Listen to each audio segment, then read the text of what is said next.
Question number 7 is the nth term of an AP can not be n square plus 1. Justify your answer. मतलब n term एक AP का n square plus 1 नहीं हो सकता है। ये क्यों नहीं हो सकता, इसका हमें आंसर जस्टिफाई करना है।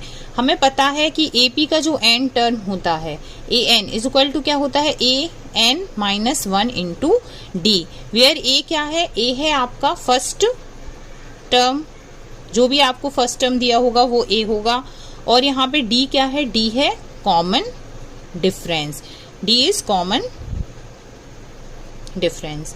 अब हमें क्या दिया है, A N is equal to this, इसे हम ऐसा लिख सकते हैं A N is equal to A, sorry यहाँ पे आता है A plus N minus 1 into D, जिसे हम लिख सकते हैं A plus N D minus का डी। तो इसे हम एन के फॉर्म में कैसे इक्वेशन बनाएंगे, डी एन प्लस ए माइनस डी, इसे हम इस फॉर्म में लिख सकते हैं। इन दोनों को हमने साथ लिख लिया, एन वाला टर्म हमने अलग लिख दिया क्योंकि हमें यहाँ पे भी एन वाला टर्म दिया है। तो इससे आपको क्या पता चल रहा है, जो nth टर्म है वो क्या होता है, आपका जो nth टर्म है यहाँ n पर 1 की पावर है, सो nth टर्म क्या होगा आपका, एक लीनियर एक्सप्रेशन, n टर्म जो है वो एक लीनियर एक्सप्रेशन होगा।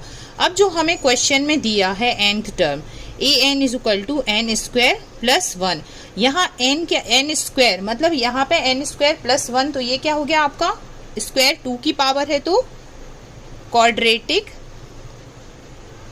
इक्वेशन, ये हो गया आपका क्वाड्रेटिक इक्वेशन। जबकि जनरल फॉर्म जो होता है एपी का वो क्या हो गया, A N is equal linear expression के फॉर्म में होना चाहिए। तो हम यहाँ क्या लिखेंगे, the general form of an AP is a linear expression, तो हम यहाँ पे लिखेंगे N square plus 1 can not the nth term of an A P, because क्यों नहीं होगा, क्योंकि general form of an A P